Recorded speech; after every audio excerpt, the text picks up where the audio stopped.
Le cancer, c'est une épreuve initiatique.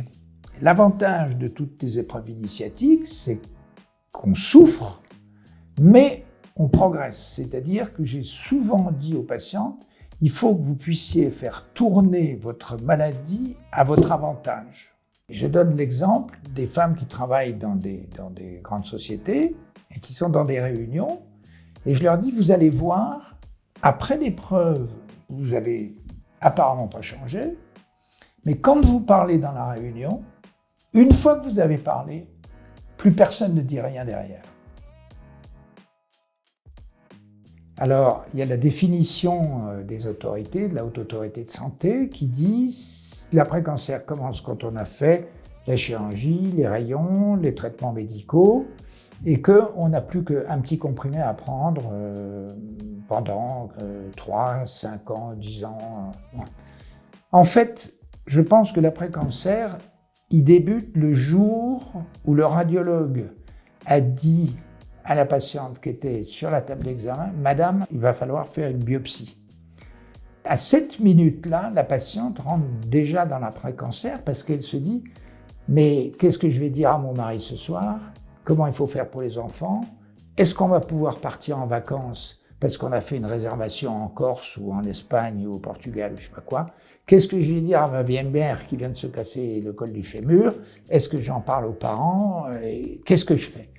Et c'est vraiment à ce moment-là, à mon avis, que débute l'après-cancer. C'est-à-dire que on prend un coup de maillet sur la tête, un tsunami, on peut appeler ça comme on veut, et parallèlement, la vie continue.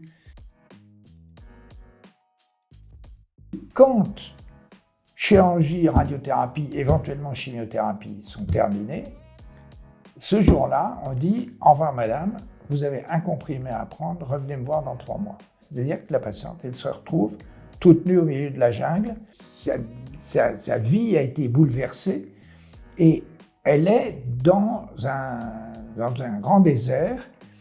Et dans cette période de l'après-cancer, l'immense majorité des patientes vont essayer des soins, ce qu'on appelle des soins non interventionnels.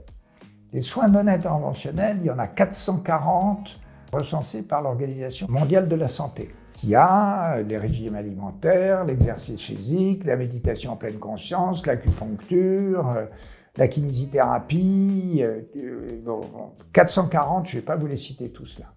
La question pour la patiente, c'est qu'est-ce que je vais faire? Comment je vais choisir? Et là, ça n'est plus les médecins qui soignent. Ils peuvent recommander certaines thérapies, ils peuvent dire ça c'est une bonne idée, ça c'est une mauvaise idée. Et surtout, le plus important, c'est une chose sur laquelle j'ai beaucoup insisté dans mon livre, c'est la temporalité. C'est-à-dire quoi faire à quel moment de l'évolution de la maladie. Et ce qui était possible juste après la maladie, le traitement de la maladie, on va voir après qu'il y a des traitements qui durent, mais juste après la maladie qui était la kinésithérapie, l'exercice physique modéré, etc., n'ont plus aucun intérêt. Et que donc cette temporalité, il faut savoir la respecter. C'est-à-dire qu'on ne peut pas prescrire arbitrairement, en tout cas nous, les médecins, tel type de traitement ou tel type de traitement. Par exemple, il ne faut pas terminer le traitement de son cancer, arrêter de fumer et faire un régime pour maigrir. Parce que sinon, on sait que ça ne marche pas. On va continuer à fumer, on va arrêter le régime et puis on va se retrouver en dépression post-thérapeutique quelques mois plus tard. L'autre solution que je conseille, c'est le plaisir. C'est-à-dire c'est déjà suffisamment casse-pied d'avoir un cancer, d'avoir été opéré, éventuellement mutilé, d'avoir eu une chimiothérapie, d'avoir eu des rayons, et qu'en plus, on ne soit que dans la contrainte. Pourquoi se punir et se pénaliser en tout d'un coup faisant des régimes draconiens, etc. Je suis favorable à l'idée qu'il faut se faire plaisir, parce que ça c'est bon, comme rire, se faire plaisir, ça c'est des bonnes choses, contre le cancer. Un rôle très important, c'est celui des associations de patientes, des femmes qui ont vécu l'expérience et qui peuvent entendre les demandes des patientes, les aider pour les courses, les enfants, les rapports avec le mari, etc., etc.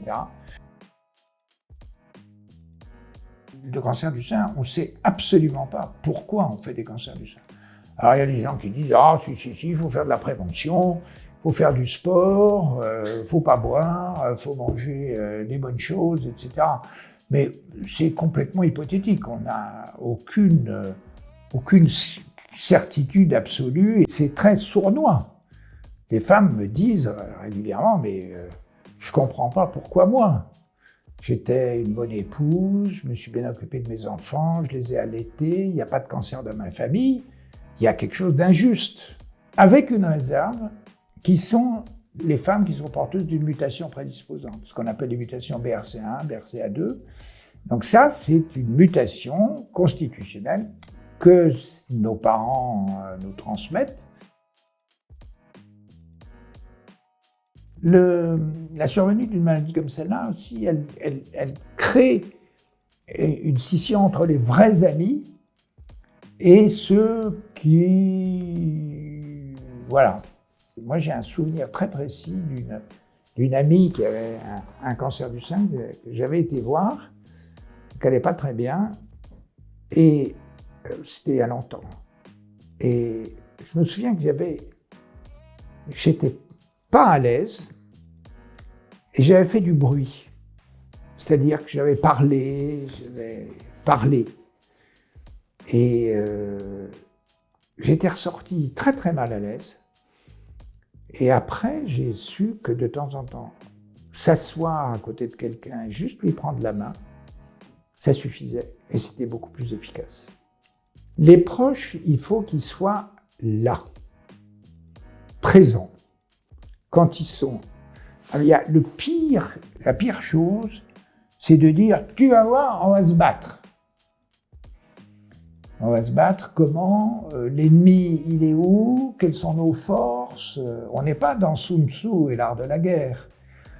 On se bat, et puis en plus, dans l'histoire du cancer du sein, ça dure.